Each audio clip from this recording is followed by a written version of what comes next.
Assalamualaikum warahmatullahi wabarakatuh. Nama saya Putri Nurul Umi, NIM 1914273, mahasiswa UIN Sultan Maulana Hasanuddin Banten, Fakultas Ekonomi dan Bisnis Islam, jurusan Perbankan Syariah B, semester 6. Video ini bertujuan untuk memenuhi ujian tengah semester mata kuliah Arbitrase Syariah dengan dosen pengampu Dr. Syaiful Bahri, SAGMM. Sesuai dengan judulnya, di sini saya akan membahas tentang prosedur arbitrase.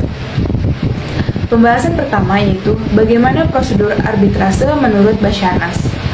Badan Arbitrase Syariah Nasional atau Basarnas merupakan badan yang dapat menyelesaikan sengketa perdata atau muamalat Islam dengan memutuskan suatu keputusan hukum atau masalah yang dipersengketakan dengan cara tahkim.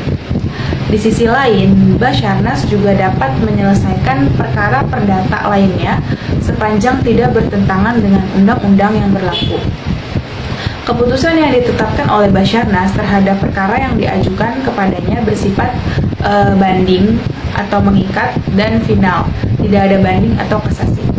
Mengenai prosedur berperkara di Basarnas telah diatur dengan sistematis sejak masih didirikan BAMUI.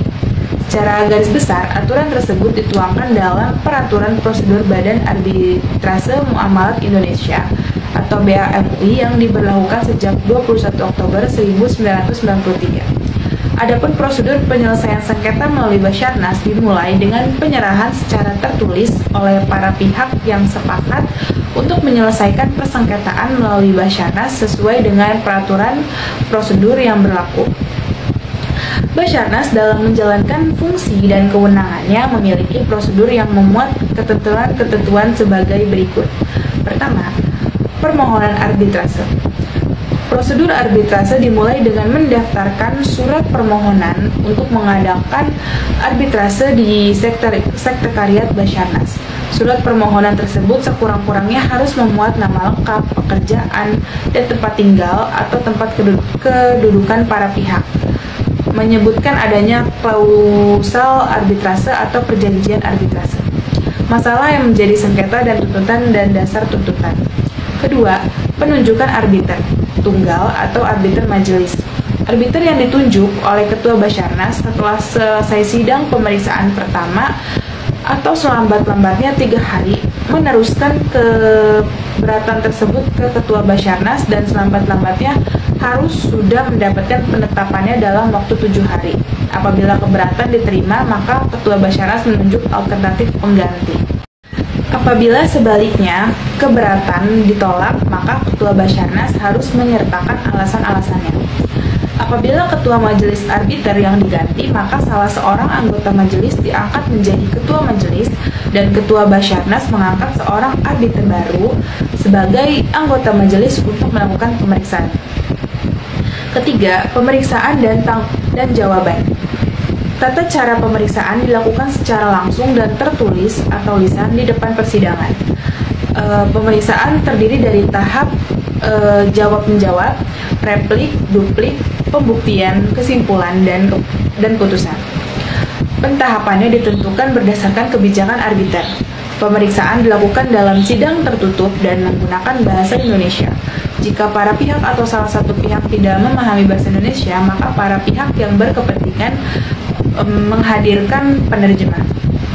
Keempat, pengambilan keputusan.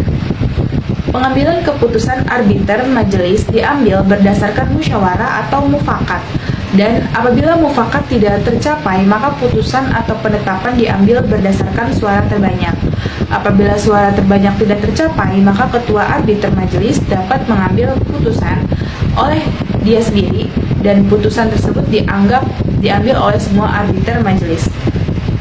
Arbiter mengambil keputusan berdasarkan pada ketentuan hukum dan berdasarkan keadilan dan kepatuhan. Yang kelima, pendaftaran keputusan. Penyerahan dan pendaftaran dilakukan dengan pencatatan dan penandatanganan pada bagian akhir atau di pinggir putusan oleh panitera PN dan arbiter atau kuasanya yang menyerahkan, dan catatan tersebut merupakan akta pendaftaran. Keenam, perbaikan keputusan. salah satu pihak boleh mengajukan permintaan perbaikan keputusan tentang kesalahan yang berkenan dengan jumlah perhitungan salah ketik atau salah cetak dalam jangka waktu 14 hari sejak putusan disampaikan. Yang ketujuh, pembatalan keputusan. Putusan arbitrase dapat dibatalkan apabila dipenuhi alasan dan tata cara sebagaimana diatur dalam undang-undang. Permohonan pembatalan keputusan arbitrase harus diajukan secara tertulis dalam waktu paling lama 30 hari sejak hari penyerahan dan pendaftaran putusan arbitrase terhadap panitera PN. Kedelapan, pelaksanaan putusan. Pelaksanaan Basarnas yang ditandatangani oleh arbiter bersifat final dan mengikat bagi para pihak yang bersengketa dan wajib ditaati serta dilaksanakan secara sukarela, dan salinan putusan diberikan kepada masing-masing pemohon dan termohon, serta putusan tidak boleh diumumkan kecuali disepakati para pihak. Pembahasan kedua yaitu perbandingan prosedur Basarnas dengan prosedur arbitrase internasional. Prosedur dalam Basarnas sudah saya jelaskan pada bagian sebelumnya. Dan dalam prosedur arbitrase internasional ada beberapa lembaga arbitrase internasional di dunia ini seperti ICC, UNITRICAL, ICSID, dan lain-lain. Tahapan prosedur arbitrase internasional menurut lembaga ICSID adalah: pertama, membuat permohonan. ICSID Convention menyatakan bahwa setiap warga negara dari negara pendatang yang berkeinginan untuk melakukan penyelesaian sengketa melalui arbitrase harus mengajukan permohonan secara tertulis kepada Sekretaris Jenderal ICSID. Yang kedua, pengangkatan Dewan Arbitrase ICSID Convention menyatakan bahwa terhadap permohonan yang sudah diregister oleh Sekretaris Jenderal, maka Center harus sesegera mungkin membentuk mahkamah atau Dewan Arbitrase. Pada prinsipnya, Dewan Arbitrase yang dibentuk terdiri atas satu orang, tetapi juga dapat terdiri dari beberapa orang. Namun, jumlah Dewan Arbitrase tersebut harus ganjil. Yang ketiga, pemeriksaan setiap tahap. Pemeriksaan yang dilakukan oleh Dewan Arbitrase, mereka dapat memanggil atau meminta dokumen atau alat-alat bukti, melakukan pemeriksaan setempat, memeriksa secara langsung barang orang tersebut, serta mengajukan pertanyaan-pertanyaan yang dianggap patuh dan bermanfaat bagi penyelesaian sengketa. Yang keempat, pengambilan keputusan. Putusan dalam arbitrase ICSID diambil berdasarkan suara terbanyak. Kepada setiap anggota Dewan Arbitrase yang tidak sepakat dalam putusan yang diberikan atau yang bersangkutan mempunyai pendapat yang berbeda dengan putusan yang diberikan, kepadanya diberikan kewenangan untuk mencantumkan pendapatnya tersebut dalam putusan. Kemudian, putusan tidak boleh dipublikasikan tanpa persetujuan kedua belah pihak.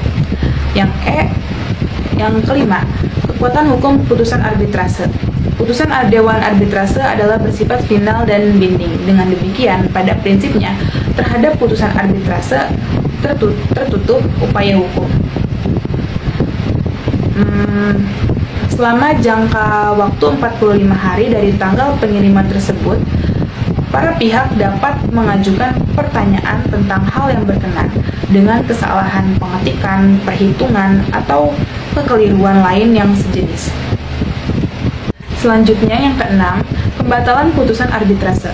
Dalam kaitannya dengan upaya hukum terhadap putusan ICSID ini, salah satu pihak dapat meminta pembatalan putusan arbitrase tersebut dengan terlebih dahulu mengajukan permohonan secara tertulis kepada Sekretaris Jenderal ICSID. Pembahasan ketiga yaitu bagaimana berakhirnya ikatan arbitrase. Berakhirnya ikatan arbitrase terjadi setelah keputusan untuk para pihak yang saling bersengketa telah dijatuhkan dan ditetapkan. Setelah keputusan arbitrase telah dijatuhkan, terdapat dua kemungkinan situasi yang terjadi kepada putusan arbitrase. Kemungkinan pertama, pihak yang dinyatakan kalah melaksanakan putusan arbitrase tersebut secara sukarela karena itu sengketa yang terjadi betul-betul berakhir. Kemungkinan kedua adalah para pihak tersebut menolak untuk melaksanakan putusan arbitrase, meskipun disepakati bahwa putusan arbitrase bersifat final dan mengikat. Mungkin itu saja yang dapat saya jelaskan. Mohon maaf bila ada kekurangan maupun kesalahan. Assalamualaikum warahmatullahi wabarakatuh.